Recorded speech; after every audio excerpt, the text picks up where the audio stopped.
introduziu o nosso conferencista, João Marcos. Eu queria agradecer muito assim, a sua vinda para cá.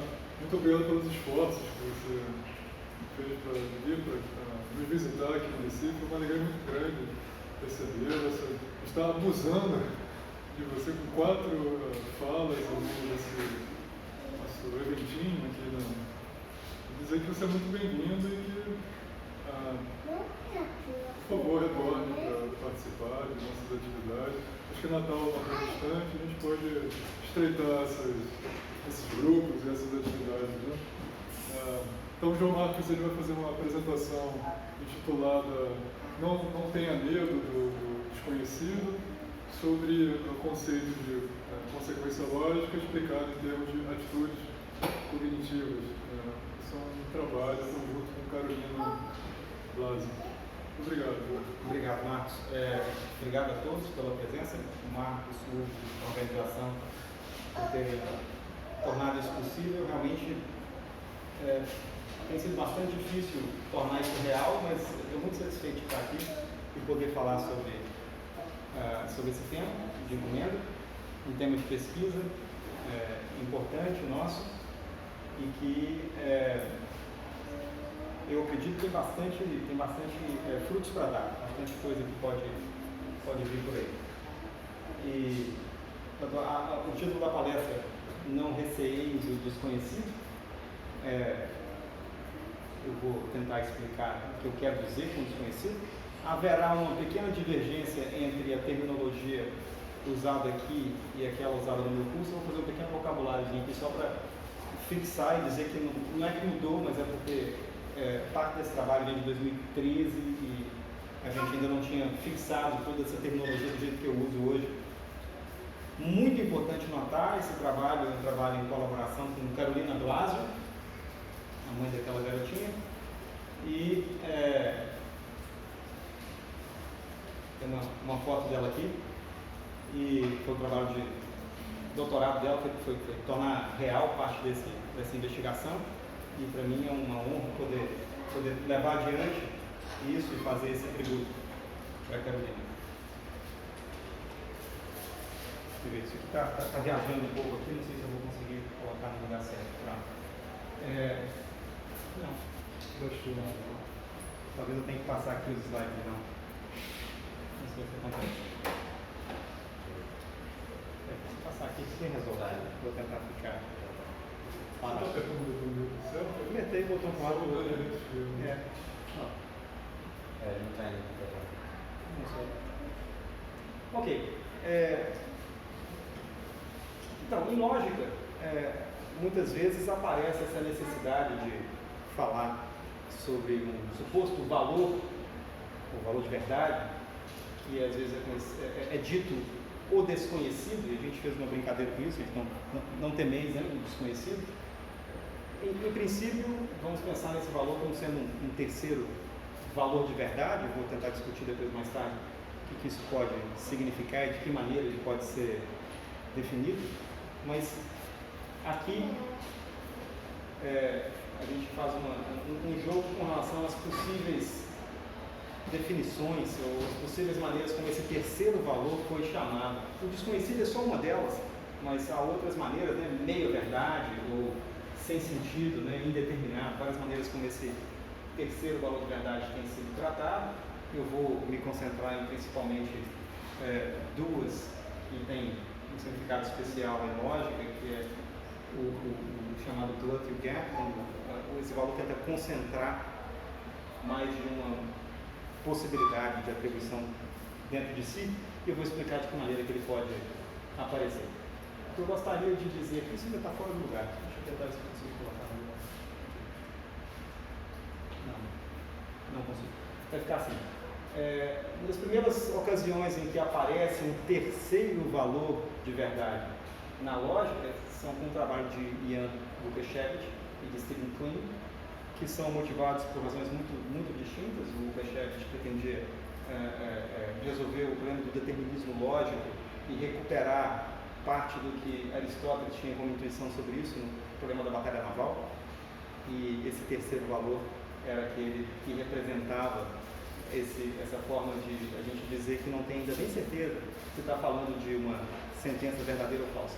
E o Kleene, já com motivações em funções computáveis, usava o terceiro valor para falar do caso em que o resultado da função não está definido, a função é parcial, e tentava mostrar de que maneira se comportariam as funções nessa situação. Então, completamente distintos, mas os dois desenvolveram lógicas muito semelhantes, a gente pode comentar um pouco sobre elas mais tarde, em que esse terceiro valor tem o mesmo papel de valor não designado, de valor próximo do que a gente chamaria de falso, que não é o falso clássico, mas é indeterminado no sentido da transparência anterior. Para a gente aqui, eu vou fixar o desconhecido como sendo, em princípio, um valor que representa uma alternativa à asserção, e aqui eu chamei de refutação, mas como eu estava usando a palavra denegação, eu vou continuar usando denial ao invés de refuting. Então a ideia, esse terceiro valor, é de que nem consista numa asserção e nem consista numa denegação. Mas então o que ele é? Vou tentar discutir o que ele é, mas vou mostrar que mesmo nessa situação em que ele não é nenhuma dessas duas coisas, ele pode ser visto de pelo menos duas formas diferentes. A primeira delas é mais imediata, já que ele não é isso nem aquilo, então deve ser que eu tenho um certo juízo sobre o qual eu não tenho nada a dizer. Há um buraco ali, há alguma proposição, alguma sentença, algum enunciado sobre o qual eu suspendo o meu julgamento, eu não considero como sendo um juízo e digo, não sei. É desconhecido porque eu não sei. Bom, esse eu vai ser importante nessa história, eu vou tentar introduzir um eu que não seja inteiramente subjetivo, mas em princípio a questão que eu levanto aqui é se, ao irmos além dos valores de verdade clássicos, se a gente não está indo de fato além dos valores de verdade. Então, a pergunta que eu proponho aqui como motivação é se, quando eu estabeleço uma configuração de juízos e digo isso sim, aquilo não, isso eu estou disposto a aferir ou a denegar, quando eu tenho uma certa configuração de juízos, será que eu sou obrigado a identificar essa configuração com valores de verdade? A resposta clássica é que sim, que no fim das contas é isso que a gente faz e que lógica trata disso. Mas a resposta que eu vou tentar oferecer aqui é que não é isso que a gente faz e nem devia estar fazendo.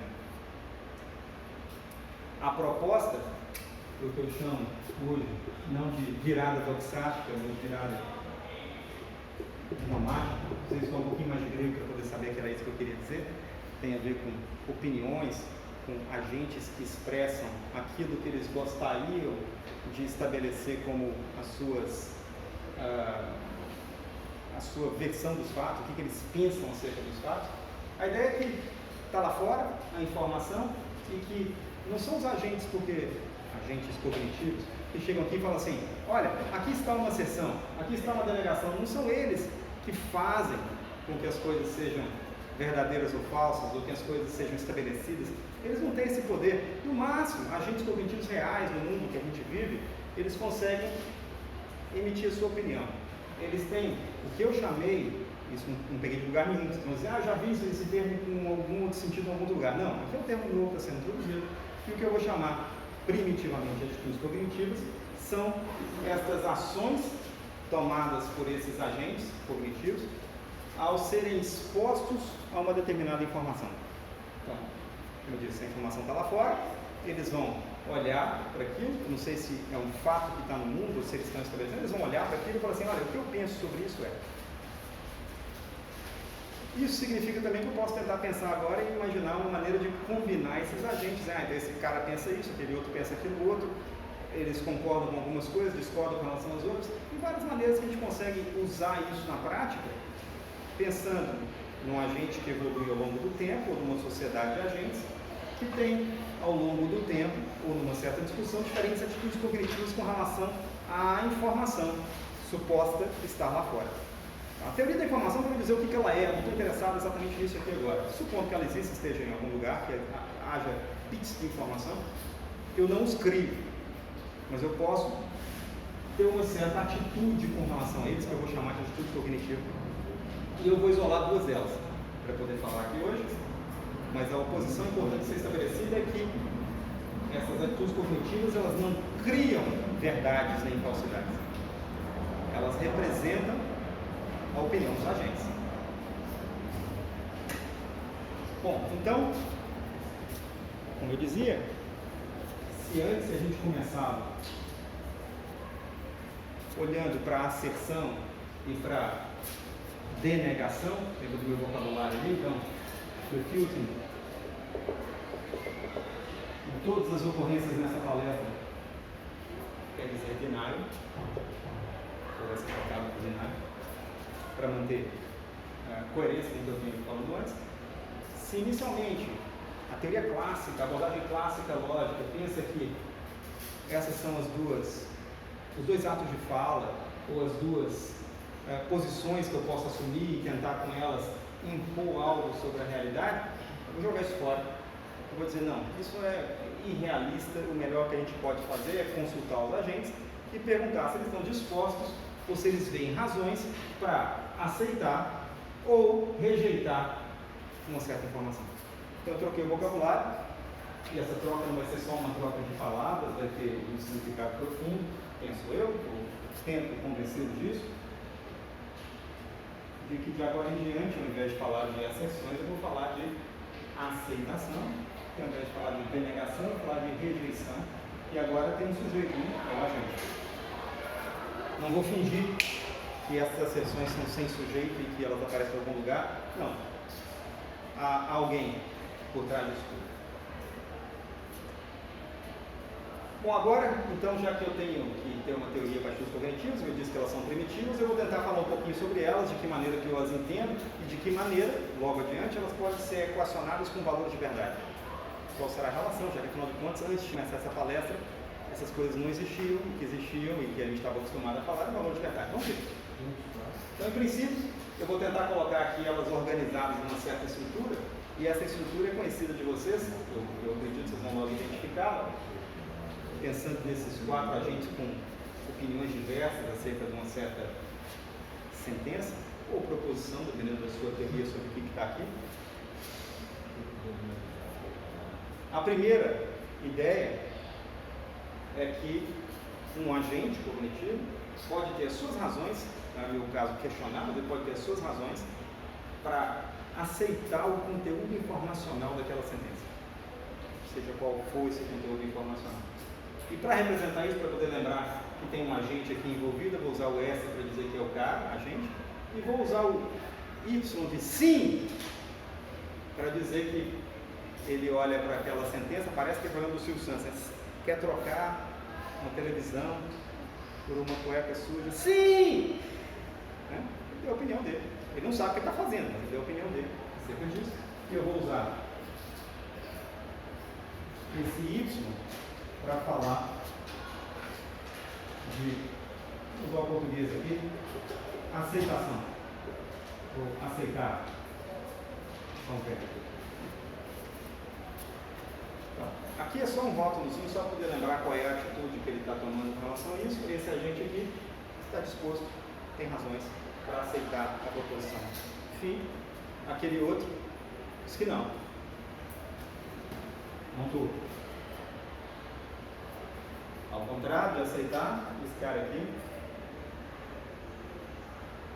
está disposto a rejeitar, ele tem razões para rejeitar o conteúdo informacional da sentença. Se a gente tivesse um conteúdo clássico, eu nem acho que estávamos antes de começar, quando eu falava de asserção e de denegação, eu podia imaginar uma coisa que é o complemento da outra. Nada disso foi imposto aqui, nem lá eu impunha, mas aqui, por nenhum motivo eu vejo para imaginar que quando eu não quero aceitar uma informação, eu tenho que estar disposto a rejeitar. Ou quando eu não tenho razões para rejeitar, eu já estou aceitando.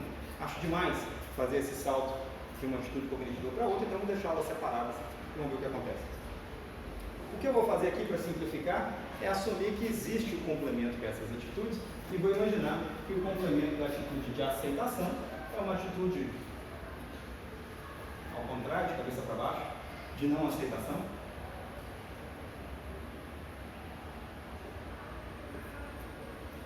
E da mesma maneira, há um complemento para rejeição e a não rejeição.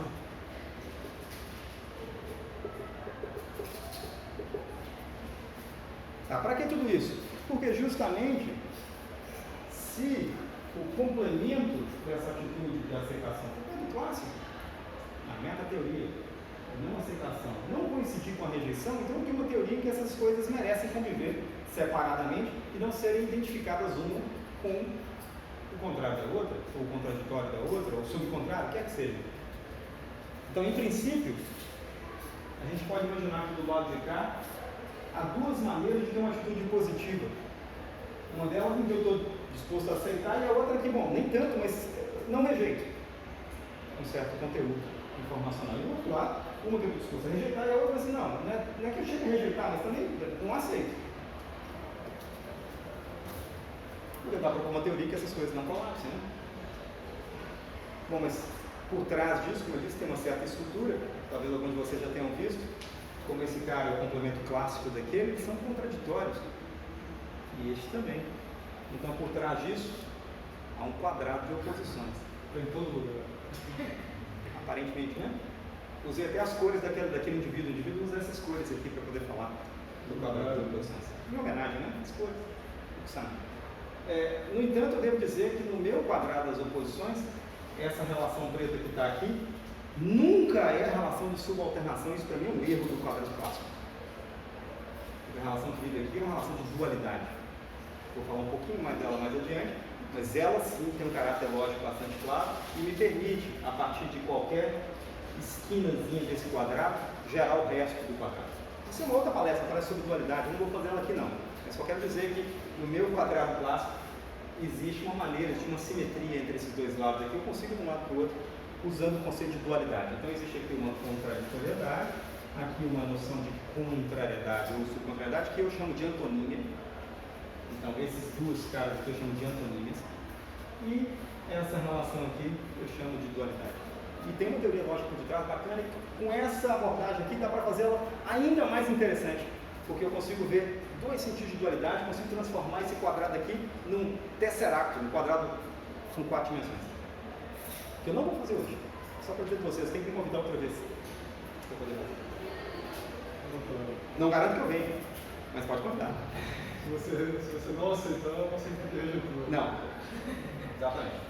Pronto, então, deixa eu tentar agora explicar para aqueles que não acreditam em nada que eu falei aqui agora, que pelo menos essa teoria pode ser feita ou simulada com aquilo que vocês já tinham antes de entrar aqui, que era valores de verdade. Só que esses valores de verdade são um pouquinho generalizados. Então, esses que eu vou tratar aqui não são aqueles clássicos que só tem 2, mas 4. Como 4? Deixa eu mostrar os 4.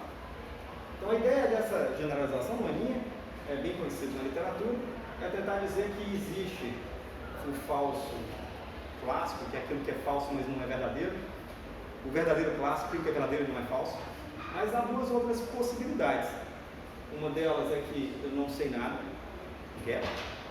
E a outra é que aparentemente eu sei demais, a ser certo assunto. Corta essa história da sabedoria, porque minha apresentação não é sobre epistemologia e nem sobre teoria do conhecimento acerca disso aqui. Eu estou querendo dizer que esse 0 e esse 1 podem ser usados para construir esses 4 caras. Depois disso pode jogar fora, foi implementado, esses 4 são agora novos valores de verdade e eu posso trabalhar com eles. E é isso que eu quero. Eu quero explicar aquelas 4 atitudes que eu escrevi aqui, de aceitação, não aceitação, rejeição e não rejeição, usando esses 4 valores lógicos, que para mim já estão muito bem explicados, mas se vocês não acreditarem nele, eles podem ser criados a partir daqueles outros 2 que certamente estarão bem explicados para você, o verdadeiro e falso, clássico. Eu vou assumir aqui, vou explicar de onde é que eles vêm. A ideia é de que, quando eu digo que eu estou disposto, um agente S está disposto, ou ver razões para aceitar uma proposição φ, traduzido nessa terminologia que está aqui, é dizer que o verdadeiro, clássico, está dentro do conjunto de possibilidades de valores que eu atribuiria a φ. E onde que isso acontece? Claramente, o mundo está lá dentro, aqui e aqui. Ou seja, estou falando do T ou do top. Estou falando desses 2. Então, vou colocar isso aqui numa anotação para a gente lembrar. esse cara que está aqui pode ser pensado como sendo simulado pelo conjunto que tem uma coisa ou outra, ou o top ou o T dentro. Então, quando eu digo que eu aceito, eu não digo qual é o valor de verdade atribuído à minha sentença, mas eu digo que é um daqueles dois. Não determinismo aí, né? Algo parecido vai acontecer quando eu disser que rejeito, o agente rejeita. Ele rejeita, agora vai ser quando o falso está lá dentro. Há razões para que ele não aceite o conteúdo informacional. Ou seja, ele dá razões para rejeitar, primitivas. E quando é que o zero está lá dentro? Olha aqui, no F e no top. Então, aqui, se esses dois valores já existiam, eu posso usá-los, F e top, para explicar o que eu quero dizer com a minha rejeição. Então, se vocês não acreditarem em aceitação e não acreditarem em rejeição, mas estão dispostos a aceitar a minha teoria com 4 valores de verdade, que são produzidos a partir dos dois clássicos, esses conjuntos podem ajudar a implementar o que significa aceitar e o que significa rejeitar. Bom, e agora, como você já sabe, eu já estraguei a história, porque eu já contei que nas diagonais eu tenho os complementos. Então eu posso rapidamente mostrar aqui que o que isso aqui significa que o 1 não pertence, que o 1 pertence, que o 1 não pertence. Ele não pertence nos outros casos. Os outros casos são exatamente quando eu tenho F, eu boto a união dessas duas coisas aqui é o conjunto de 4 valores de verdade e não há interseção entre elas. Essa é a noção de contraditoriedade. Os dois valores juntos, ou as duas atribuições juntas, cobrem todas as possibilidades e não se confundem. E no outro caso também, o complemento daquilo ali vai me dar bloco. Pelo menos aqueles 4 conjuntos que estão ali são diferentes. E pelo menos não haverá motivo nessa teoria para dizer que essas duas coisas aqui, que são maneiras de aceitar, de maneira amplamente falando, são idênticas, porque são conjuntos distintos. E aqui também, não são idênticas. Então, pelo menos já tem uma maneira de simular, talvez seja útil, talvez não, talvez seja melhor, talvez seja pior. Mas é uma maneira de explicar essas tais atitudes cognitivas que eu quero tomar como primitivas a partir dos valores de verdade. E posso fazer mais. Eu posso agora fazer uma configuração de julgamentos em que eu digo que um certo agente está simultaneamente disposto, digamos, a aceitar e não rejeitar. Não é a mesma coisa? Não é a mesma coisa. Se ele estiver disposto a fazer as duas coisas simultaneamente, significa que eu estou falando alguma coisa que está dentro desse conjunto, dentro daquele ao mesmo tempo. Então eu estou falando do tempo. Eu não estou falando nem do top, o que vão falar, nem do bottom, o que vão estar aqui. Então eu consigo recuperar o valor clássico T quando eu digo que há uma configuração de julgamentos adotada pelo agente em que ele simultaneamente está disposto a aceitar e não rejeitar uma certa informação, um certo conteúdo informacional. A mesma coisa do outro lado, consigo fazer isso, e vocês observem que as coisas não coincidem, porque 0 está lá dentro e 1 não está, não são um complemento uma coisa da outra. O complemento de 0 está e 0 não está. Não é 1 não está. Ok, bom, agora eu vou para a minha teoria. Na minha teoria, os valores de verdade são uma coisa muito artificial. O que é primitivo são as atitudes cognitivas, e eu agora vou mostrar como recuperar os valores de verdade, se vocês precisam deles mesmo, para dormirem tranquilos à noite, a partir das atitudes cognitivas. Então, agora ao contrário, eu expliquei atitudes cognitivas usando valores de verdade, agora eu vou explicar valores de verdade usando atitudes cognitivas. Bom, vou usar aqui do mesmo jeito que antes os símbolozinhos para aceitação, não aceitação, rejeição, não rejeição, e posso ficar de lado fazendo um complemento. Mas onde eu estou colocando essas coisas aqui agora? De uma maneira muito simples. Isso que está aqui é uma coisa que, de novo, também não inventei, chamado birreticulado lógico, em que a gente tem os valores de verdade, aqueles 4 que eu apresentei antes, organizados segundo 2 ordens. Uma que a gente chama de ordem lógica e a outra que a gente chama de ordem informacional. Isso é uma coisa inventada pelos relevantistas, Mike Dunn, Bellner, e eles encontraram uma maneira de explicar a chamada lógica de First Degree Entanglement, e usando essa estrutura que tem muita coisa bacana por detrás e tem muitas aplicações. Eu estou tomando ela de empréstimo aqui para dizer o seguinte: se eu tiver aqui ou aqui, eu vou representar isso como sendo a aresta e não os nós. Então observe, T e top é o que eu chamei de aceitação. Então, lá no birreticulado, que representa os valores lógicos, eu posso enxergar as minhas atitudes cognitivas como sendo as arestas, e se eu agora preciso recuperar os valores lógicos, eu só preciso usar duas. Porque quando eu estiver disposto a aceitar e a não rejeitar, como eu falei antes, eu estou exatamente no valor de verdade, verdadeiro, clássico, que eu tinha falado antes, e agora eu posso realizar. Esse cara nasce da interseção desses dois. E é exatamente isso que acontece lá, né? É a interseção desses dois conjuntos. O falso, clássico, nasce da interseção dos outros dois conjuntos. Um que tem o falso top, outro tem o falso bottom. O top nasce da interseção desses dois conjuntos. E o bottom nasce da interseção desses dois conjuntos. Isso é muito simples de ver. Basta a gente trocar essas coisas e olhar um por um. Então, agora, quando é que eu digo que o valor de verdade de uma sentença é verdadeiro? Definindo o verdadeiro. O verdadeiro é definido como sendo aquela situação em que, simultaneamente, eu não rejeito e eu não deixo de não aceitar. Ou seja, eu aceito. Aceito e não rejeito. É exatamente o que eu tinha prometido fazer antes. Pode ter pensado como sendo a definição do valor de verdade verdadeiro. O falso, da mesma maneira, eu disse, a interseção dessas duas atitudes, uma coisa e outra. E o tal desconhecido tem duas possibilidades. Eu escrevi aqui como sendo um botop. Botop é uma criatura que não sabe se é um bottom ou se é um top. A criatura existe. E há lógicas que incluem essa. A lógica minimal intuicionista, por exemplo, ela tem exatamente isso aqui no lugar do bottom. Há dois, portanto. Se eu decidir que o desconhecido é a situação em que eu não aceito, mas também não rejeito, eu estou falando do bottom. E se eu decidir ao contrário, que é a outra situação oposta a ela, eu estou falando do top. E assim eu recupero o meu quer e o meu glut, se eu precisar desses valores, se eu acreditar neles. Lógica clássica não acredita, né? Mas algumas lógicas não clássicas acham talvez que esses valores têm a sua utilidade. Ok. Então, o que eu vou tentar fazer aqui agora é mostrar como é que essas coisas podem ser inseridas dentro do manual de lógica. No manual de lógica, a noção de consequência primitiva, e essa noção de consequência não precisa de falar de nada mais do que asserção. Mas se eu quiser ser generoso com relação a isso, eu posso dizer assim, tá, asserção e denegação, assumindo que uma é o complemento da outra. Vamos começar então no caso clássico. Vamos começar a falar um pouco de lógica, muito rapidamente, falar qual que é o que eu considero aqui, os manuais de lógica consideram a natureza dessa estrutura, que é um conjunto de proposições e uma certa relação importante sobre essas proposições.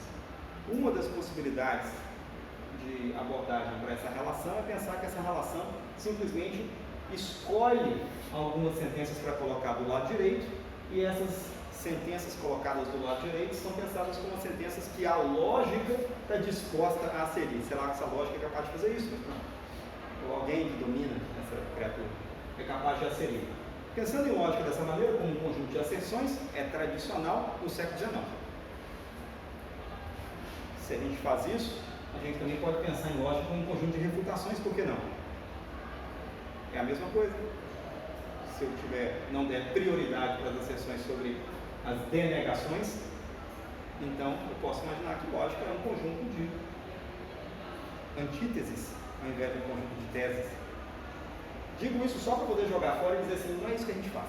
Hoje em dia, o que a maior parte das pessoas faz é pensar num certo arcabouço conceitual, framework, lógico, em que do lado esquerdo desse símbolo aparece alguma coisa, não é vazio, tem alguma coisa aqui. E essa coisa que aparece aqui, eu escrevo assim, poder lembrar que é um conjunto de formas, ou um conjunto de sentenças.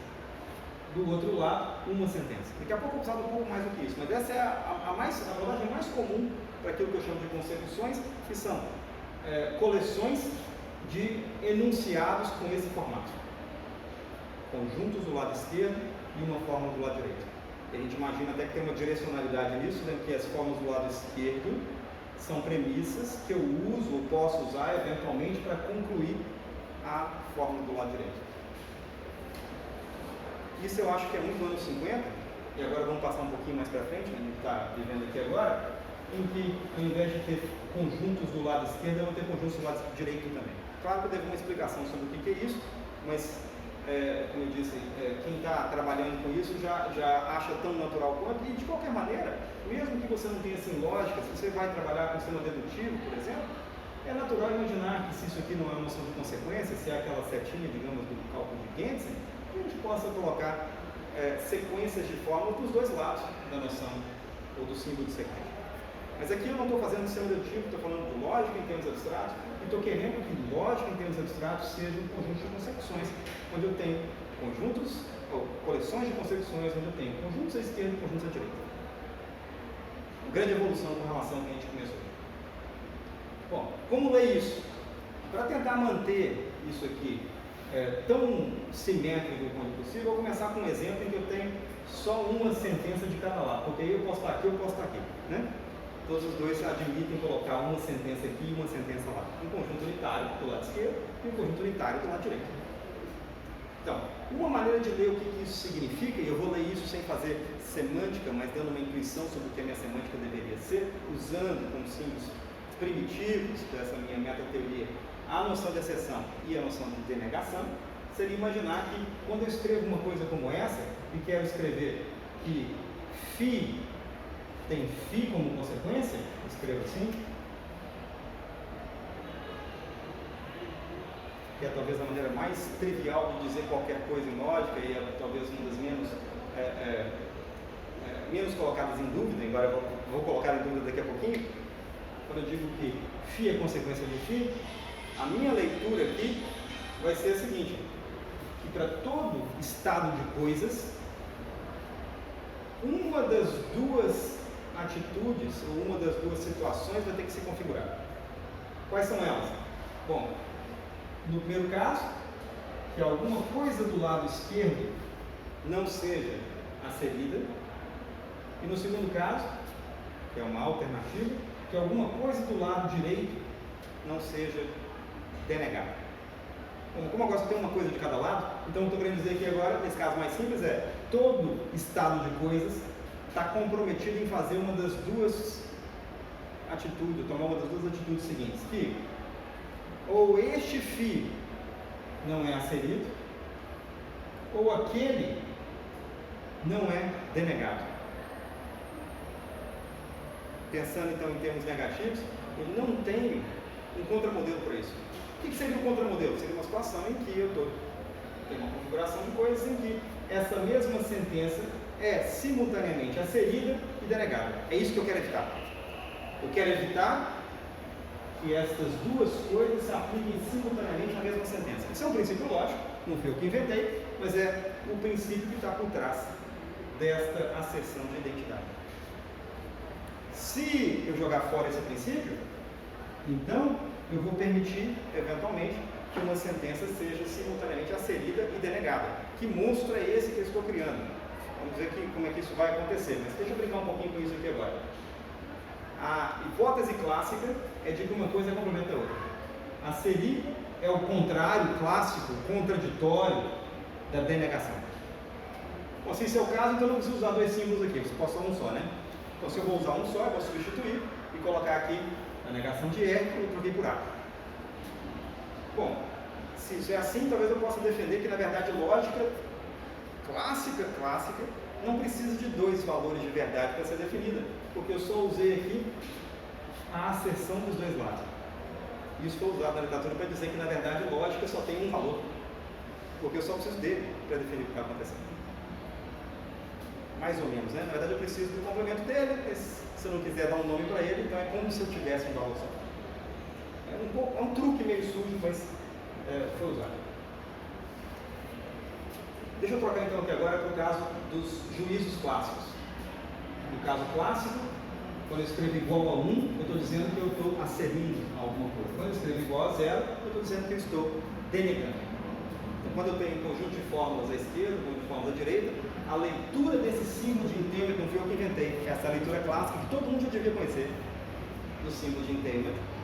A que todo mundo conhece, talvez seja essa.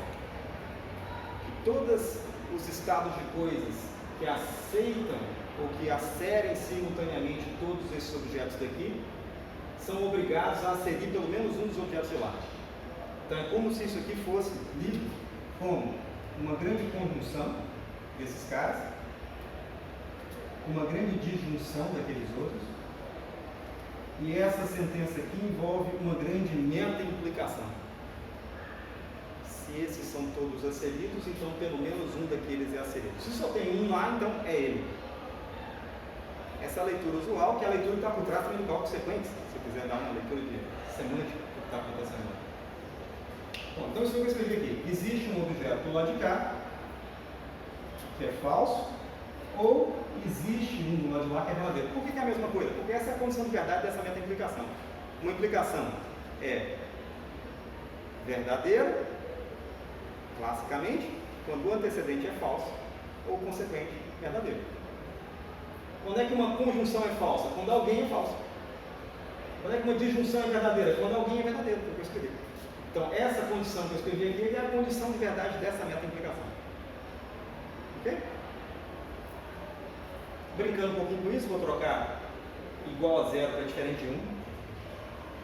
Ver o que vai acontecer. E agora, como diferente de 1 foi definido como sendo não aserir, e como diferente de zero foi definido como sendo rejeitar, não rejeitar, eu consigo redefinir, reescrever a noção de acarretamento clássico sem falar de valores de verdade, mas falar de atitudes cognitivas no lugar. Não mudou muito, mas pronto, será? Vamos ver. Se eu escrever isso agora, eu posso pensar no que significa escrever o contrário disso.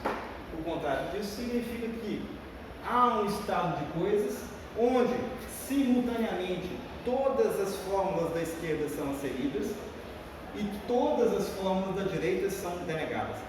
Isso é a noção de contramodelos clássicos. Há um contramodelo para essa seção. Essa, para mim, deveria ser a noção primitiva, não aquela. Essa é muito mais natural.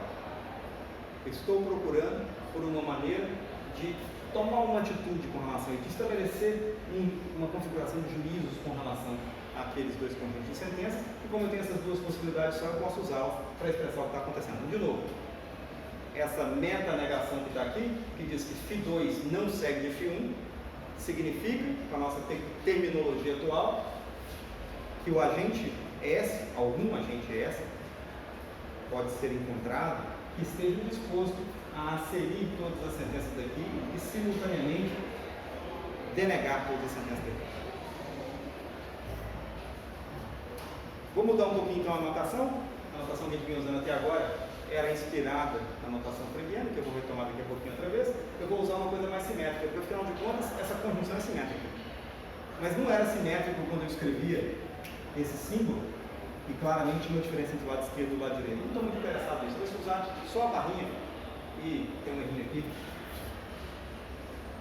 Vaapernesta, que é a barra, a barra horizontal. A barra horizontal do Frege, eu estou jogando fora, estou ficando com a outra. Essa outra é suficiente para eu poder manter essa simetria entre o lado esquerdo e o lado direito, e eu vou escrever de agora em diante isso para significar o que antes eu escrevia assim. E como antes eu também tinha uma meta-negação que dizia, olha, não é o caso isso,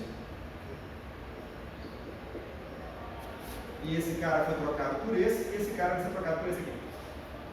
Ok? Uma barrinha, um x em cima, dizendo não, os carros gostam disso, não, x em cima, não, gato não está sobre a mesa. Pronto. Então, esse para mim devia ser o primitivo, e eu acho que é bonito, já vem lá da teoria de incompatibilidade boltzaniana, mas a tradição é de que a noção de consequência e não o seu complemento, que é tomada como primitivo em lógica. Bom, que propriedades tem a noção de incompatibilidade? Essa que eu disse que é bonita. A gente pode escrever, tentar dizer com essa interpretação como que propriedades ela teria, e eu posso descrever aqui, vou escrever de uma vez as três propriedades. Uma delas me diz que se esses dois conjuntos são incompatíveis é porque eles têm algo em comum. A segunda que me diz que se esses dois conjuntos são incompatíveis, então os seus pedaços também são. E essa terceira que me diz que quando há dois conjuntos incompatíveis e você me der um terceiro conjunto, Então, deve ter uma maneira de dividir esse terceiro conjunto em duas partes. Aquela que eu quero jogar para o lado esquerdo e aquela que eu quero jogar para o lado direito. Ou seja, eu vou ter que tomar uma atitude com relação a quais coisas vão ser aceridas e quais vão ser rejeitadas. Se vocês darem um mínimo de lógica, vocês vão identificar aqui a versão negativa das condições tarskianas que definem o que é consequência lógica para o caso de conclusão múltipla. É muito fácil de ler, é só a gente convencionar isso facilita a maneira como eu falei antes, e aqui eu posso olhar para cá, está aqui a minha cola. Isso aqui significa, se eu, ou se um certo agente pode ser encontrado que esteja disposto a aserir isto e denegar aquilo, então, se ele está disposto a fazer isso, é porque não há interseção em comum entre essas duas coisas, porque se houvesse, ele estaria asserindo e denegando da mesma forma. Isso a gente quer evitar. No fundo, isso justifica aquele princípio de identidade, aquela reflexividade sobre o que eu falei no começo. Enquanto que esse outro aqui é chamado de monotoricidade da literatura e esse terceiro é chamado de transitividade da literatura, na sua forma negativa. Esse justifica a identidade e esse justifica o código. Sem isso não há lógica. Mas será que faz sentido jogar então uma coisa assim fora? O pessoal tem hoje pensado em dispensar algum desses princípios estruturais. O que eles estão fazendo? Bom, eu vou um pouco além agora. Como eu tenho 4 atitudes cognitivas, ao invés de usar um símbolozinho com 2 lados, eu vou usar um símbolo com 4 lados. Então agora, tem o lado esquerdo e o lado direito como antes. Só que no lado esquerdo eu posso estar em cima ou embaixo. E do lado direito eu posso estar em cima ou embaixo. A vantagem disso é que isso vai muito pouco além daquilo que a gente já tinha. E do lado esquerdo, divide a asserção entre duas possibilidades. A asserção agora, na minha teoria de atitudes cognitivas, pode consistir em aceitação ou em não rejeição. Enquanto do lado de lá, a denegação pode consistir em uma das duas coisas, a rejeição ou a não aceitação. Então, este aqui é o meu lado esquerdo e este aqui é o meu lado direito.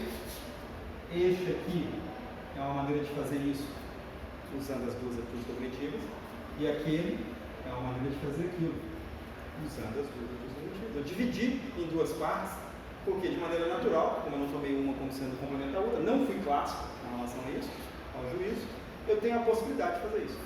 Será que há alguma vantagem? Eu vou montar muitas vantagens. Mas o importante é que a noção de consequência que está sendo introduzida não é absoluto standard e merece um outro nome. Não é nem aquela noção tarskiana, nem a sua generalização a lá Shoesmith and Smiley ou Dana Scott, é uma outra que a gente chamou, introduziu e chamou de B-acarretamento, B-entailment. E é sobre isso que eu vou falar aqui. Tudo isso é uma introdução para chegar onde eu queria. Pessoal, mas agora tem muito símbolo e tal, é uma palestra lógica. Ok. Vamos brincar um pouquinho mais com isso aqui então, já que, em princípio, isso aqui é só uma maneira de fazer aquilo e aquilo ali parecia que estava bem explicado, como sendo uma certa forma de incompatibilidade. Agora a incompatibilidade é entre 4 atitudes diferentes. Como eu disse que eu gostava mais do caso negativo e eu introduzi a definição negativamente, eu preciso explicar agora o que é consequência. Consequência é o complemento da incompatibilidade. Pronto. Então eu fiz ao contrário, em vez de começar daqui e vir para cá, eu comecei do negativo e daí eu vim para o positivo. Ah, mas você é tão negativo? Não, porque eu não vejo nada negativo aqui. Aqui está dizendo que existe um estado de coisas que faz uma conjunção, uma configuração de julgamentos que é uma conjunção de coisas totalmente positivas. Quem está sendo negativo é esse cara. É a minha abordagem. Né? Aqui eu encontrei uma coisa da forma de expressão completamente positiva. E é isso que as pessoas fazem quando trabalham com satisfatibilidade, é isso que todo mundo faz em lógica hoje, quando trabalha com problema SAT, etc. Está procurando por contramodelos, não é nada de negativo neles, é uma coisa real que a gente pode pegar, existe alguma coisa, a gente pode pegar que faz o trabalho que a gente queria que fizesse. É aqui que vive a lógica moderna, na verdade. A gente está trabalhando com conclusão, com consequência, mas de fato é aqui que o futuro está. Digo eu. Não é obrigado a acreditar. Daqui a 100 anos a gente volta aqui e conversa sobre isso. Se vocês não voltarem, eu vou considerar que vocês perderam.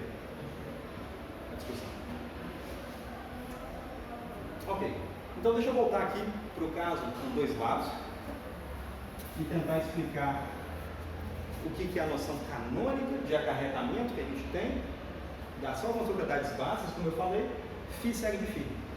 Isso aí pouca gente questiona, e o significado disso, em termos da minha leitura, usando os juízos de asserção e de denegação, é esse princípio chamado reflexividade, abstrato, etc. Tem uma leitura muito razoável. Ele diz que é incompatível, eu estou axiomatizando a noção de incompatibilidade com isso, é incompatível, simultaneamente, julgar φ de maneira a asserir φ e julgar φ de maneira a denegar φ. Eu não deveria fazer, e eu vi com um vocabulário que eu prevejo que se deve, se não se deve, as pessoas parecem uma questão de moral, né? Moral e cívica. Não farás isso. Né? Então, isso aqui pode ser lido, é um axioma kantiano, é abstrato, mas pode ser lido de uma maneira muito razoável. Será que eu quero fazer isso? Isso é outra questão. As pessoas estão fazendo isso. As lógicas usuais todas, quase todas, usuais, aceitam esse princípio. Estou só lendo ele em voz alta. Bom, em termos da minha abordagem em 4 posições, B acarretamento, tem 2 maneiras óbvias de falar dessa incompatibilidade. A incompatibilidade significa que as duas coisas se excluem. O que se exclui aqui na minha figura? As coisas que são contraditórias. O Y exclui o Y de cabeça para baixo. Aceitar e não aceitar se excluem. Rejeitar e não rejeitar se excluem. Então tem 2 maneiras de escrever esse princípio unidimensional quando eu vou para 2 dimensões. Olha, não duvidem, um dos principais progressos da matemática consiste em aumentar a dimensionalidade das coisas, para resolver mais problemas. É isso que eu estou fazendo aqui. É uma coisa simples, mas que, olha só, já me permitiu olhar para o mesmo objeto de 2 formas diferentes e agora não tem o mesmo significado mais. Esse cara e aquele cara dizem 2 coisas distintas, porque esse cara diz sobre a impossibilidade, inviabilidade, irrazoabilidade de aceitar φ e não aceitar φ. E aquele diz mesmo sobre rejeitar φ e não rejeitar φ. Como aceitar não é necessariamente o complemento de rejeitar, são 2 sentenças completamente distintas. Ok, esse é um exemplo. Tem outros que a gente pode fazer em termos de outras regras clássicas, essa é a mais simples de entender.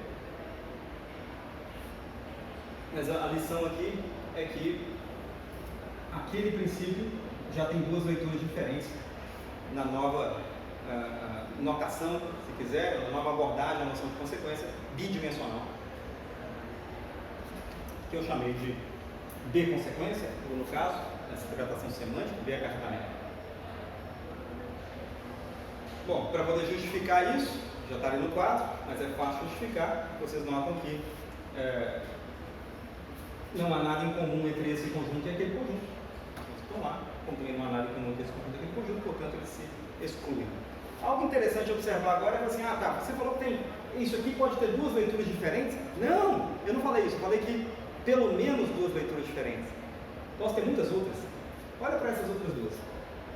Tanto essa, quanto essas 2, coloca um φ do lado esquerdo e um φ do lado direito. Mas essa e aquela também significam coisas distintas agora. Porque aqui eu estou falando sobre a inviabilidade de aceitar e rejeitar na mesma sentença. E ali, sobre a inviabilidade de não aceitar e não rejeitar a mesma sentença.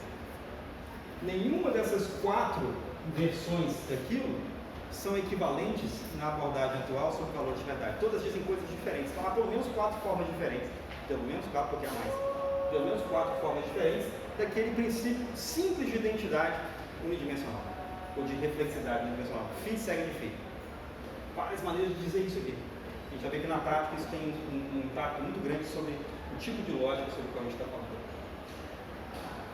Então, no mercado lá fora, tem uma porção de gente que há muitos anos está fazendo coisas parecidas, e eu vou tentar mostrar que todas elas cabem dentro desse ambiente que está aqui, muito rapidamente, só dando uma pincelada, para dizer o seguinte: isso, vou pegar o caso mais simples agora, só tem uma forma do lado esquerdo e uma forma do lado direito.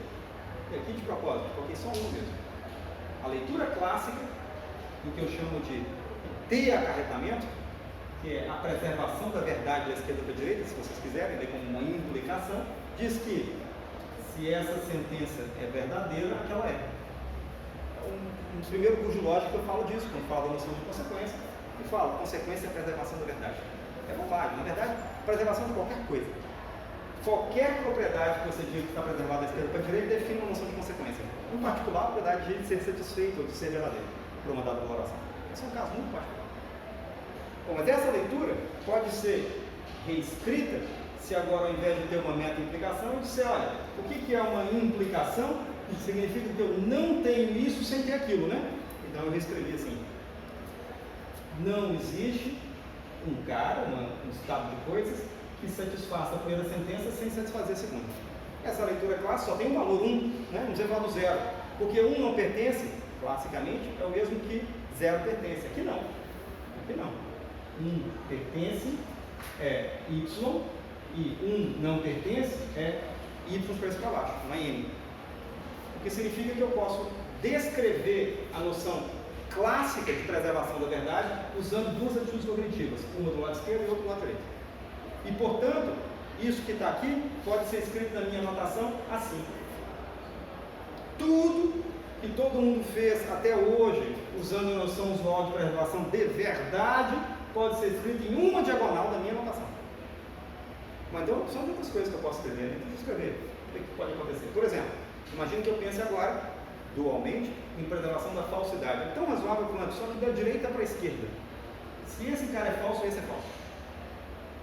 Classicamente, é a versão contrapositiva daquela, porque ser falso é o contrário de ser verdadeiro. Mas, bom, aqui não precisa ser, porque 0 pertence não é o contrário de 1 pertence, né? Então, escrevendo aqui a versão da verdade da direita para a esquerda, eu posso fazer o mesmo truque, transformar isso aqui em atitudes cognitivas, e vocês viram que são outras, o que significa que a preservação da falsidade da direita para a esquerda é capturada pelo meu framework na outra diagonal.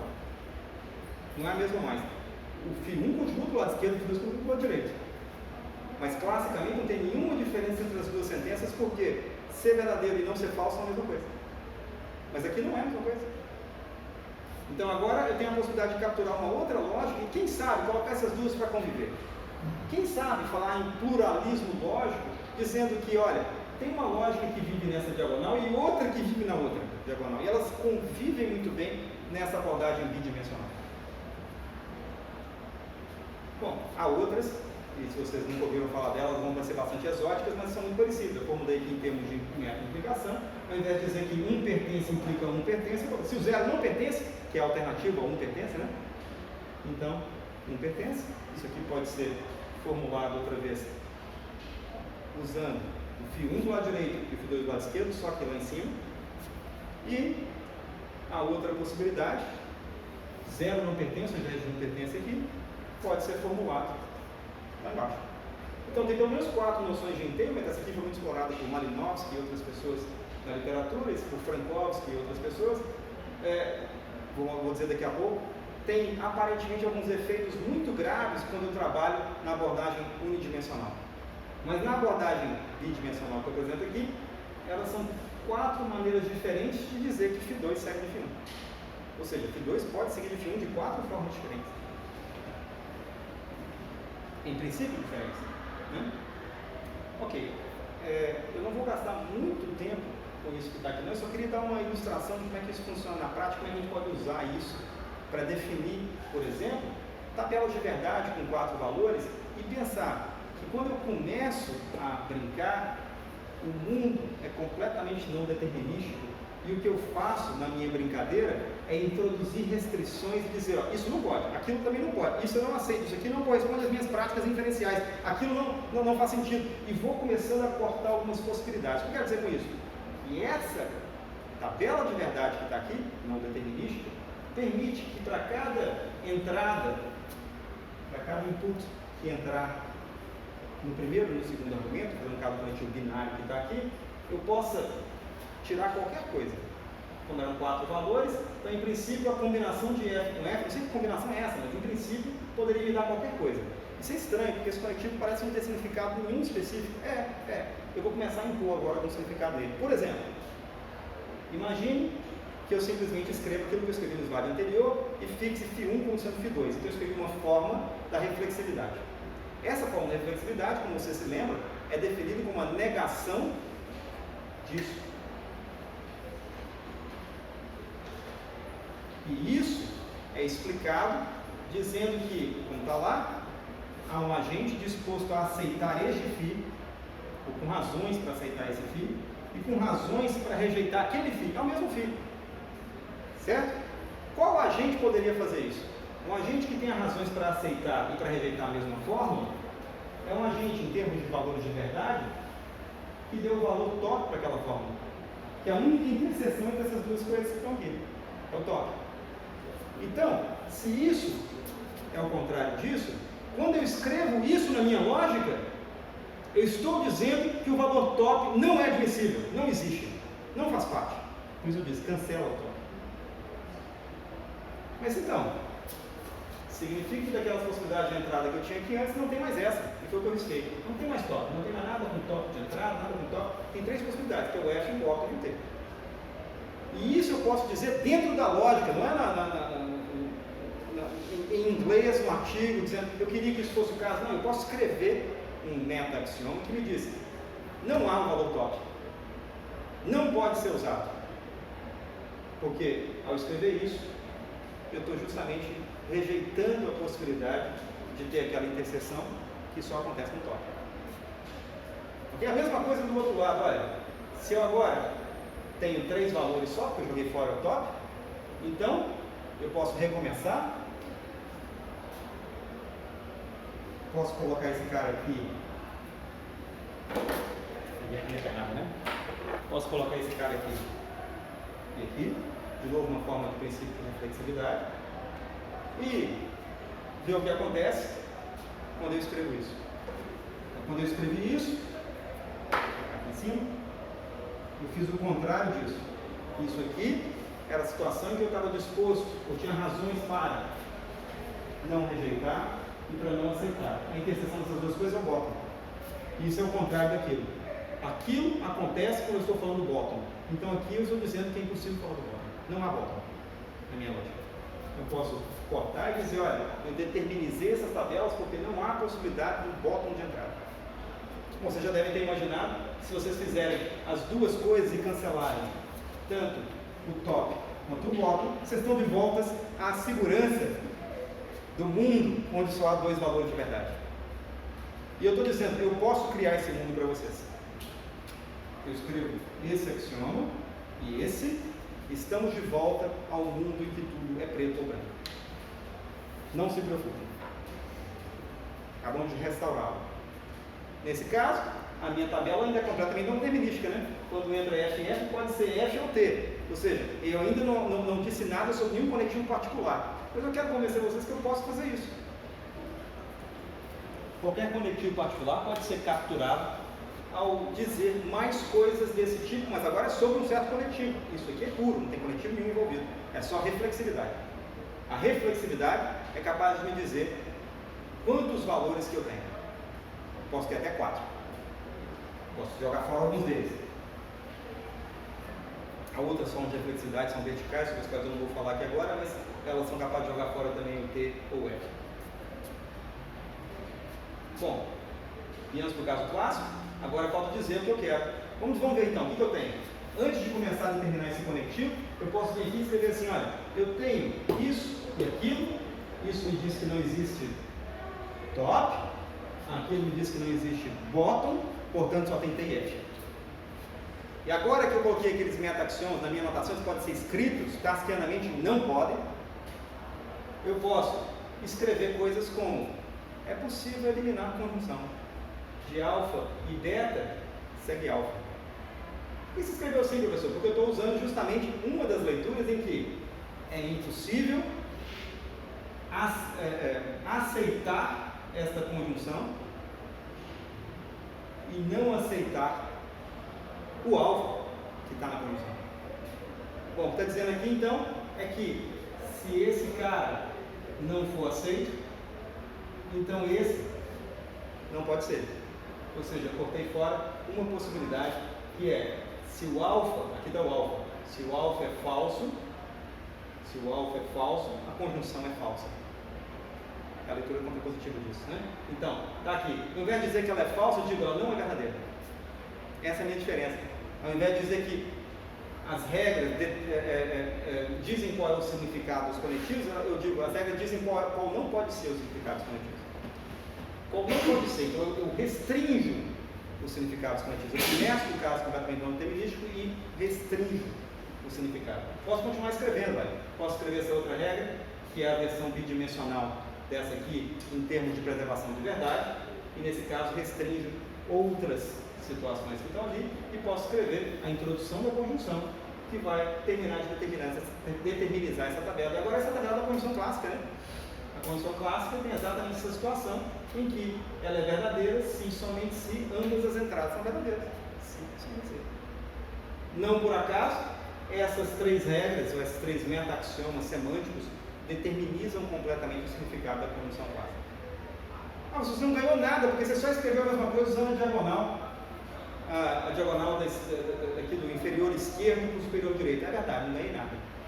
Por que eu não ganhei nada? Porque eu tinha jogado fora a possibilidade de ganhar, porque eu joguei fora o top e o bottom. Vamos ver se eu colocar isso na linguagem outra vez, o que vai acontecer.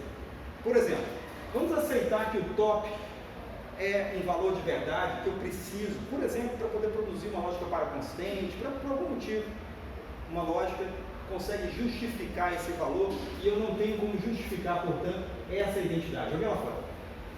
Ou nesse caso, os mesmos três princípios que eu tinha escrito antes, que eram a versão em T entailment, versão em T acarretamento dos três princípios clássicos, não determinizam completamente a minha tabela, e vocês observam que na minha tabela, embora aqui eu tenha exatamente um valor possível de saída, aqui, em cada um desses casos, eu tenho duas possibilidades.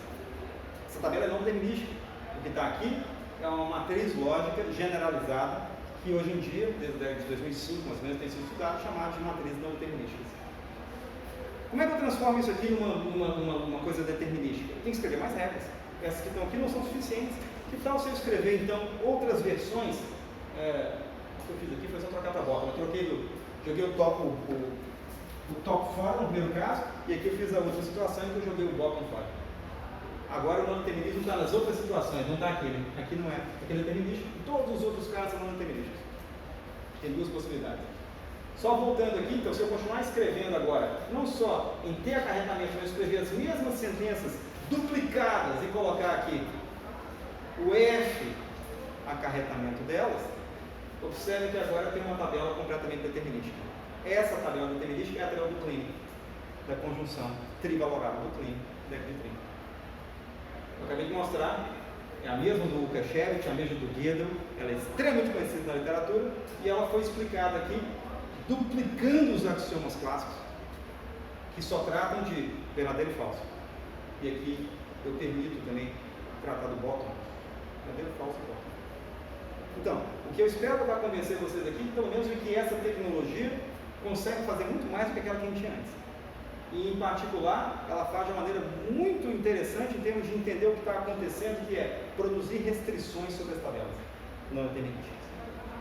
Bom, outra aplicação linda disso aqui é, na lógica clássica, a gente tem a conjunção e a gente quer transformar ela numa disjunção, o que a gente faz é trocar as coisas de lado.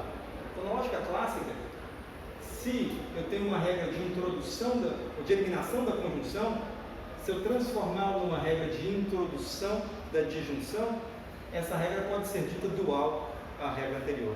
Se eu continuar esse procedimento de dualização e pegar todas as coisas do lado esquerdo e levar para o lado direito, e do lado direito levar para o esquerdo, ou seja, só invertir com relação a isto, então o que eu obtenho é uma outra tabela, e essa outra tabela que está aqui é a tabela da disjunção dessas mesmas lógicas. Então, a disjunção da lógica do Kleene é dual, nesse sentido de dualidade interno à lógica, à disjunção.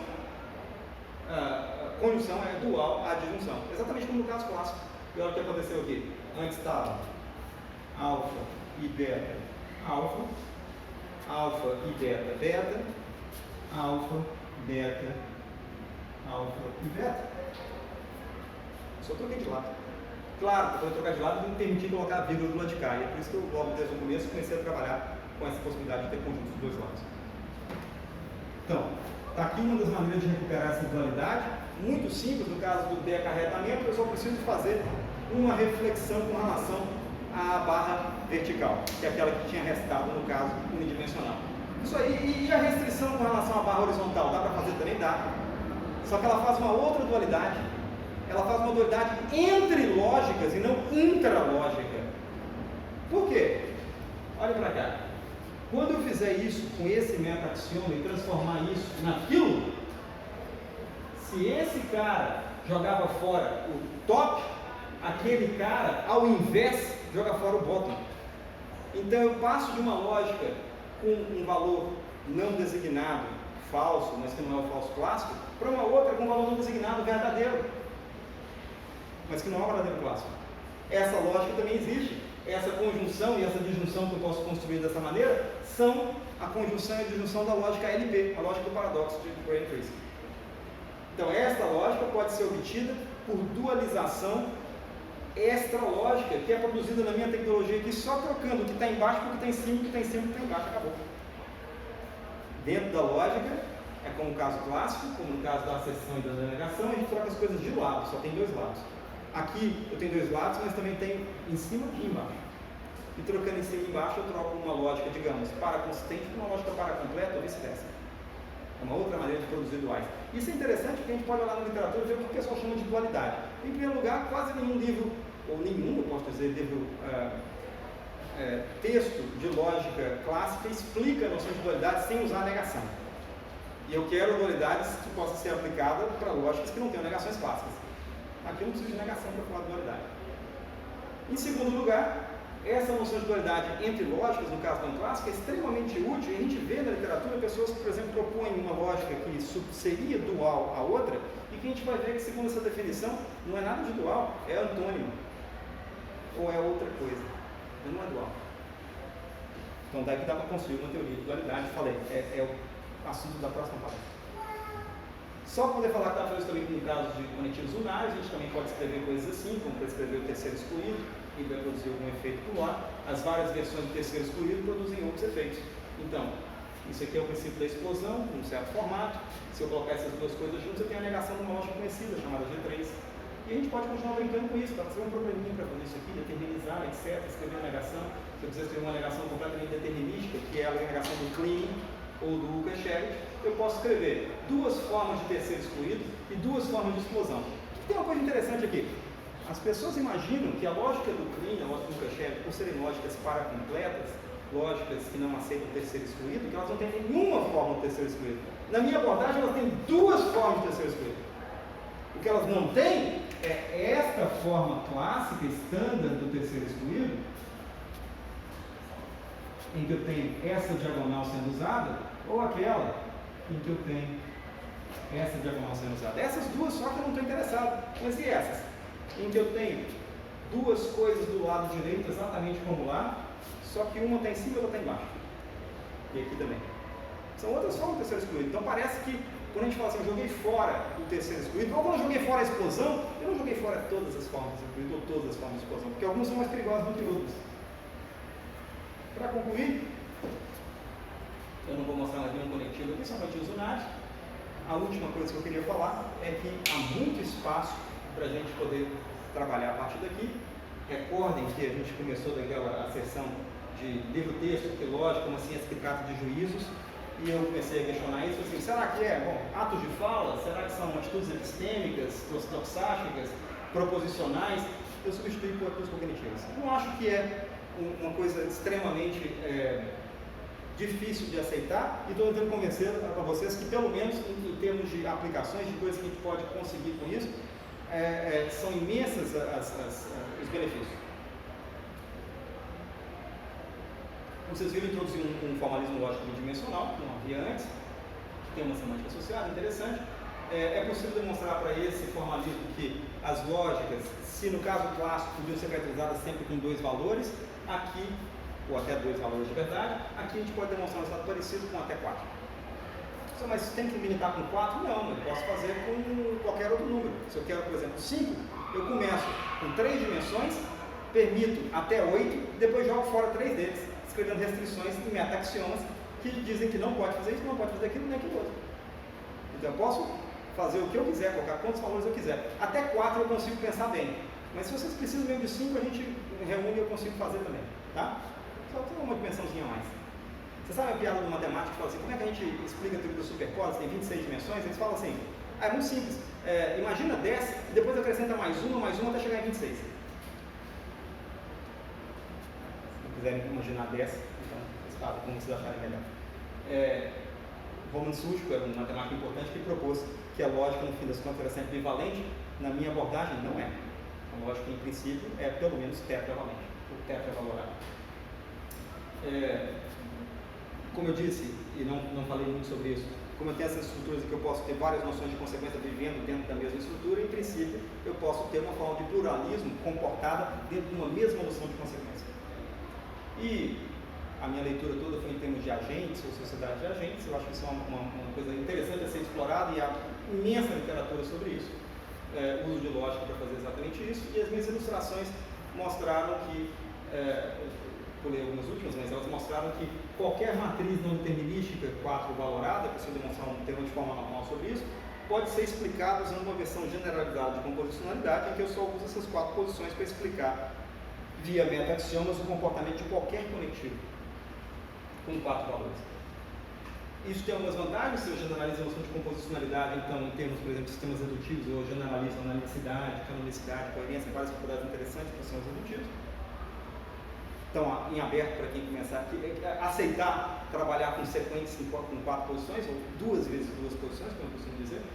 E o caso de primeira ordem, não falei nada sobre primeira ordem, mas, claro, se a gente for para lá, também, quantificadores vão poder ser generalizados de várias outras maneiras, vão ter outras coisas que ninguém nunca pensou sobre quantificadores explicados em termos de atitudes cognitivas. Obrigado.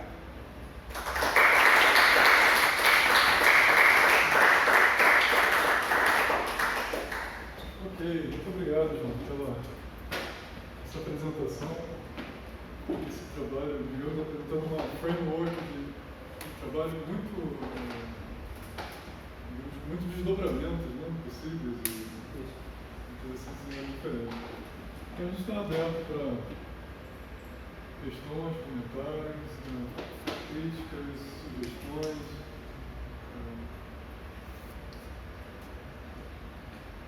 Se tem perguntas. Por favor.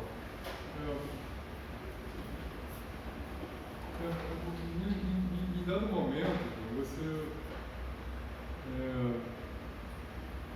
deixou claro que você não queria discutir epistemologia ou teoria do conhecimento, né?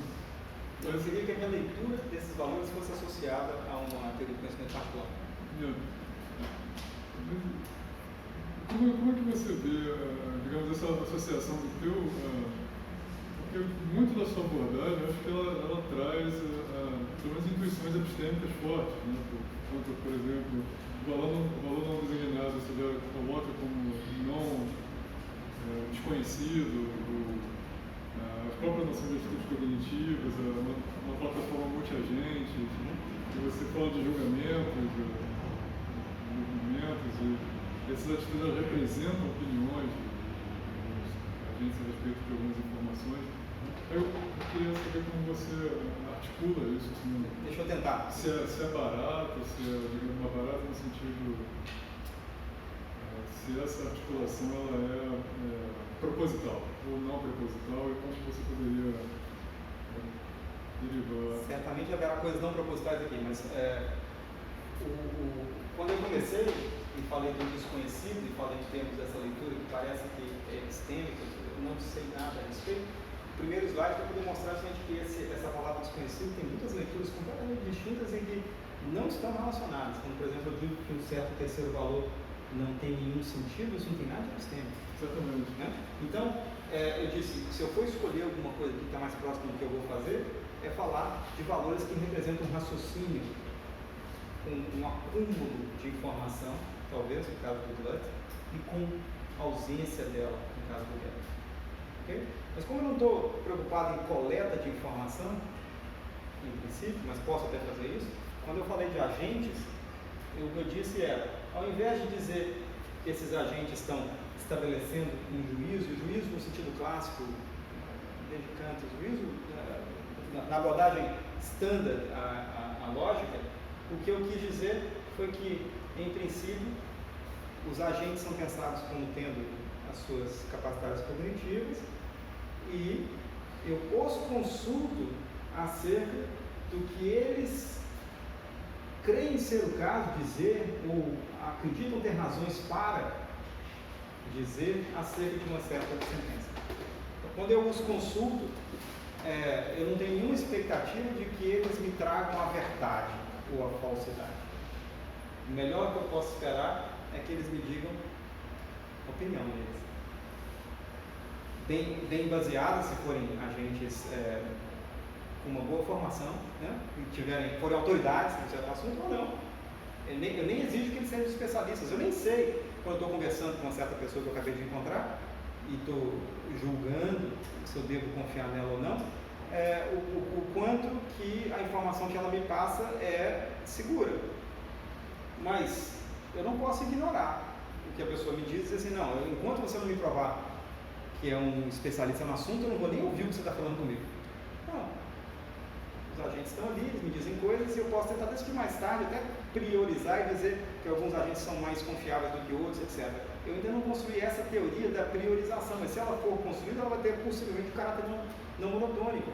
Há muita coisa na literatura que faz exatamente isso, que tenta colocar preferências sobre esses agentes, mas antes eu preciso de uma teoria que consulte esses agentes. Então, o que eu fiz aqui foi o básico do básico. Parece complicado, mas não é.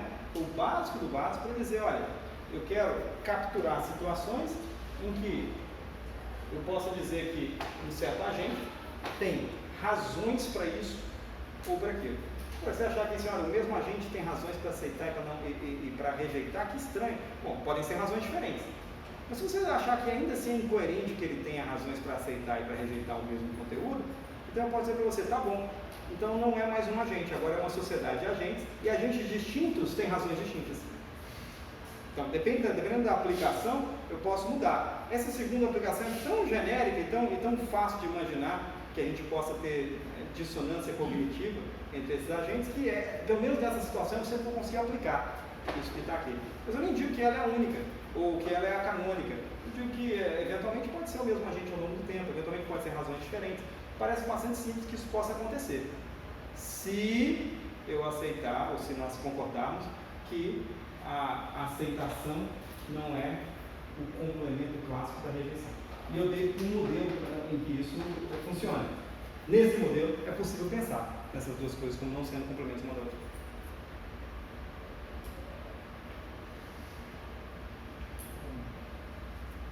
Eu tenho também uma outra pergunta a respeito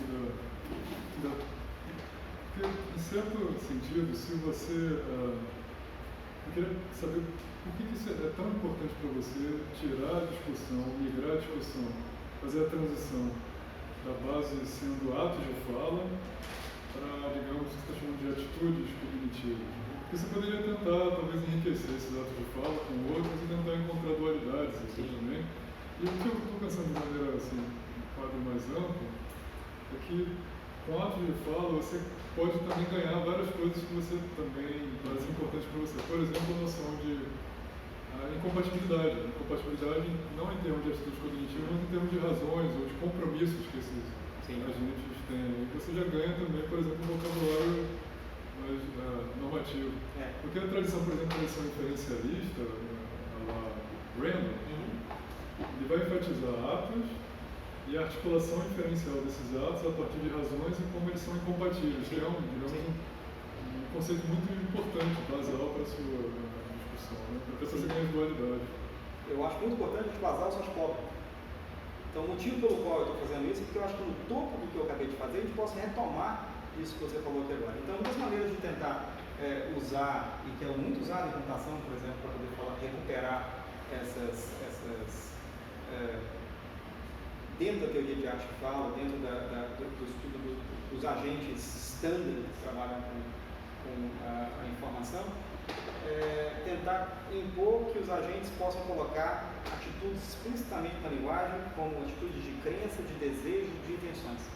Então, há imensos modelos em inteligência artificial que trabalham exatamente com o chamado BDI, né, com crenças, desejos e intenções, e que adiciona vocabulário modal no topo disso que a gente está falando aqui agora, para tentar internalizar isso a nível da linguagem objeto. Tudo isso é possível fazer aqui. Eu não disse que é impossível. Eu só quis jogar fora a prisão que me comprometia com uma leitura que eu considero limitada. Ao invés de dizer que eu estou expandindo e usar as mesmas palavras, preferi escolher outras que me parecem muito mais livres e menos comprometidas com o agente criar verdades ou falsidades, para simplesmente dizer que, de maneira muito livre, o agente é consultado acerca do que ele pensa. Parece muito mais realista. O que eu acho difícil, sempre achei difícil de acreditar, é que lógica tratasse de verdades e de falsidades e que a gente conseguisse impô-las simplesmente porque eu as escrevi em algum lugar. Me parece uma leitura do livro sagrado. E eu não tenho muita dificuldade dos 13 anos de idade de fazer esse tipo de leitura do livro sagrado. Mais uma vez, uma abordagem baseada, por exemplo, na asserção, uma abordagem mais inferencialista, ela vai exatamente prescindir muito desse vocabulário próprio a respeito do papel que a verdade desempenha. Eu consigo fazer tudo com essa abordagem se eu limitar a tratar apenas do verdadeiro e do falso. Então, se tudo que eu tiver que fazer, tratar de conectivos, cuja entrada e saída é sempre ou verdadeiro e ou falso, então eu consigo realmente usar só esses conceitos e só dois lados para explicar o comportamento de qualquer conectivo n-ário com dois valores de entrada, ou seja, clássico, qualquer conectivo que possa ser definido classicamente ou que caiba dentro de um fragmento clássico, usando apenas asserção e denegação. Então, se eu limitar, se eu impuser esses dois axiomas, realmente eu não preciso de nada dessa teoria, porque tudo pode ser feito apenas com dois lados. Eu nunca preciso de usar as duas possibilidades que eu tenho aqui em cima e embaixo. Nesse caso, a leitura, eu diria, é clássica. Esses caras aqui podem ser explicados, assim como esses, que são desnecessários, na verdade, porque eu não preciso ter esses, né? Posso continuar aqui. Esses caras aqui podem ser lidos com muito proveito e de maneira muito interessante, usando apenas asserção e denegação. Por isso que eu digo que é pobre. Porque esses caras que estão aqui, na minha teoria, podem ser dois efeitos completamente distintos se eu permitir o top e o bottom voltarem para a linguagem. E isso, o projeto inferencialista de Randall não faz. Ele não tem tops e bottoms como valores standard que possam ser usados para explicar o que é raciocínio complexo ou com guts. Ele não é capaz de fazer isso porque ele não tem como escrever isso, porque ele não tem como regular o comportamento desses caras. E eu acho muito natural, e a Carolina também achava, muito natural, que esses valores sejam levados a sério e que a gente possa fazer lógica, por exemplo, como já fazíamos no caso da lógica, digamos, do paradoxo, lógica paraconsistente, em que eu tenho três valores e eles são pensados não como duas sombras do verdadeiro e uma sombra do falso, mas como três valores lógicos, e que agora, na minha teoria, são três, porque naquele birreticulado onde havia 4, eu proibi uma das possibilidades. 3 é um 4 quebrado, mas 3 não é 2. E no caso clássico, com asserções e denegações somente, sem os meus conceitos generalizados, eu sempre tenho 2. Tudo que eu escrevi aqui pode ser explicado usando dois lados, ou aquilo ou não. Ou aquilo ou o contrário daquilo. Então, mais ainda, na verdade, eu nem precisava de asserções e denegações, precisava só de uma delas. Mas é útil ter as duas, e para poder permitir esse não determinismo acontecer. Se a minha teoria só tem dois valores, eu não preciso de mais do que isso que está nesse slide aqui. Mas, como eu disse, na minha teoria, para explicar o que está nesse slide, eu tenho dois meta-axiomas subjacentes, que a lógica clássica tem. Né? O que eu queria dizer, e para dar mais um exemplo com isso, é que quando a gente faz essa teoria que está aqui,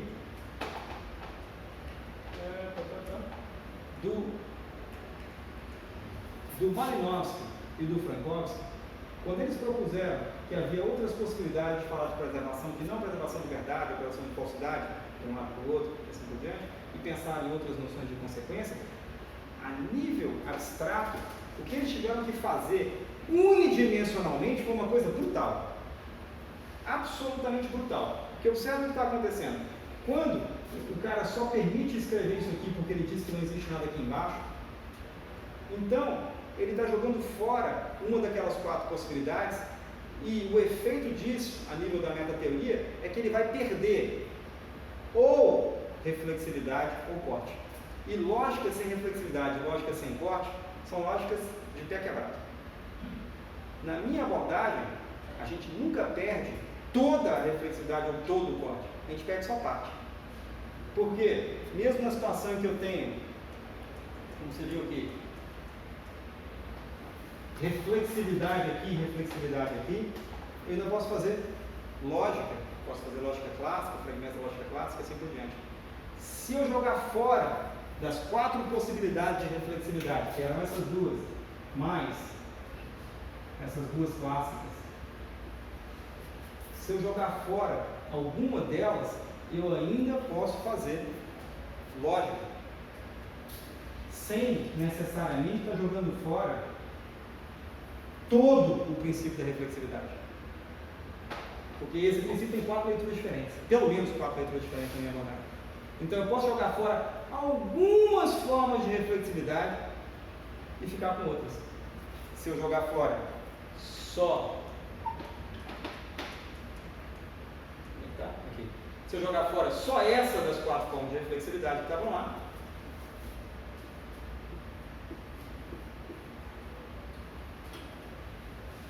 se eu mantenho essa e jogo fora só aquela, então só o que eu fiz foi dizer, olha, um dos valores está proibido, mas o outro está permitido. Ok? Então, é mais generoso do que a abordagem tradicional e me permite concentrar e permite tratar de forma muito natural o que eu chamo gap reasoning e glutty reasoning. E isso me parece que não é feito de nenhuma outra maneira.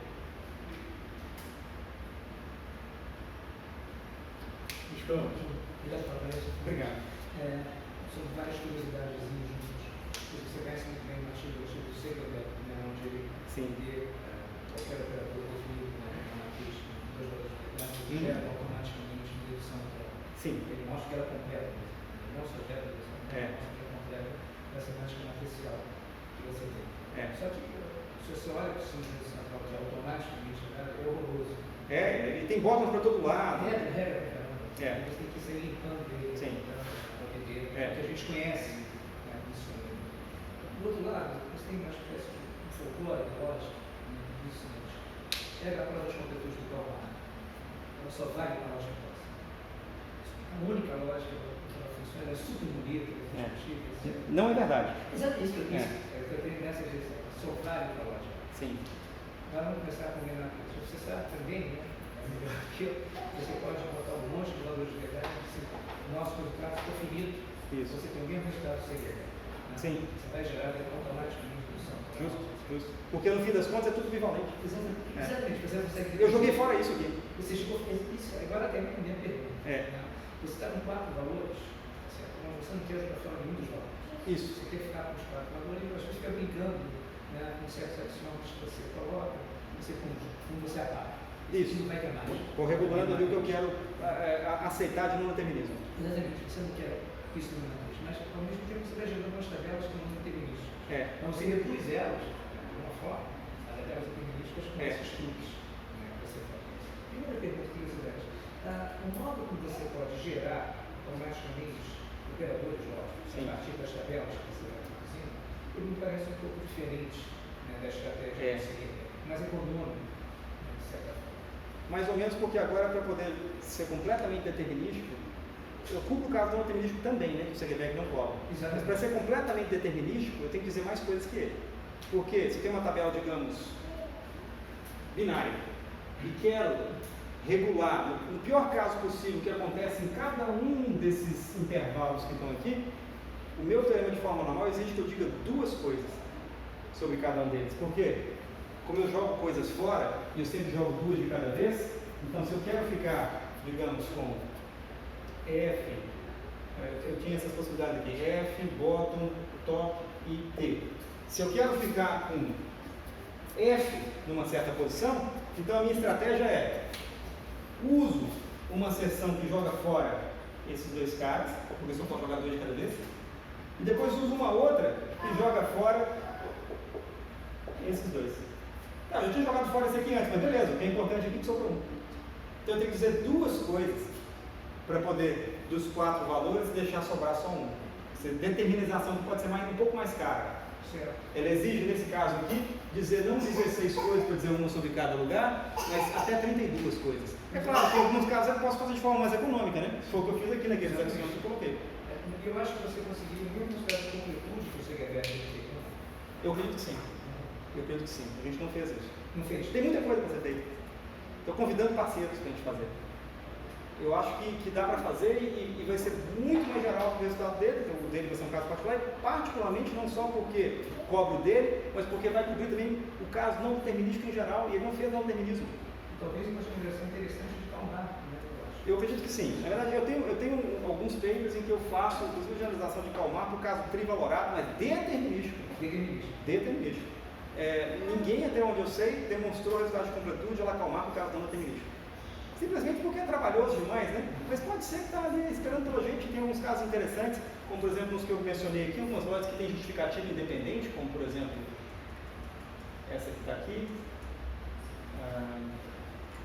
Passei. Essa loja que está aqui, a MK3, é uma loja que existe na literatura, que é trivalorada, não determinística, independentemente justificada, e que, em princípio, não faz aquele trabalho todo de jogar tudo fora. Ela tem 3 coisas, ela tem mais se ela quiser transformar esta e estas células em determinísticas. Mas elas fazem coisas interessantes em particular. Se você observa, o que ela faz é só fazer a forma mais naive possível de absorver essas 3 regras da conjunção. Agora acho que não está completo aqui, tem outros desconectivos também. Mas por causa da conjunção, escrever em termos de preservação de verdade. E a segunda mais felicidade conceitual e terminológica? Obviamente também você conhece bem se não se lembra bilateralismo, rejeccionismo. Sim. Em parte, uma certa premissa, sim. mas você tem 2 atos cognitivos independentes. Isso é fundamental aqui. E aí, o que você parece fazer, a gente pensa em dinamização em 4 atos cognitivos. O bilateralismo vem todo aqui dentro. Exatamente, está tudo ali. Assertions and denials. Assertions and denials, that's all. Aí você constrói a opção natural, que é bilateral, ou seja, regras, condições para responsabilidade, condições para ser Aqui eu posso fazer a mesma coisa, só que é bilateral e bidimensional. Eu fico pensando, que quando você vê essa figura, você tem aceitar, rejeitar, não rejeitar, não aceitar, e de alguma forma, não me parece necessário, mas a terminologia introduz a negação na caracterização do ato. Quer dizer, você tem o rejeitar e você tem uma negação Quando eu escolhi que esse cara era um complemento desse, o que eu queria era construir o contraditório aqui do quadrado das oposições. Mas nem isso eu sou obrigado a fazer. Eu podia ter 4 coisas independentes vivendo aqui, e a teoria era muito mais sofisticada. Eu podia, inclusive, dar lugar para mais do que 4 valores de verdade. Essa é a forma mais simples de pensar que eu tenho esses 2 caras sendo independentes e ainda assim conseguir construir um quadrado quase clássico de oposições. Por que não aparece esse quadrado no caso clássico? Porque não tem diferença entre cima e embaixo, no caso standard, né? Não tem a dualidade, a gente só consegue falar lado esquerdo e lado direito. Pela primeira vez a gente consegue fazer isso aqui, e no que eu chamei de abordagem canônica, pegando esses caras que estão aqui como sendo complementos das suas diagonais. Não, ninguém me obrigou a fazer isso, é só a abordagem canônica. Eu posso fazer outra, essa é a mais simples.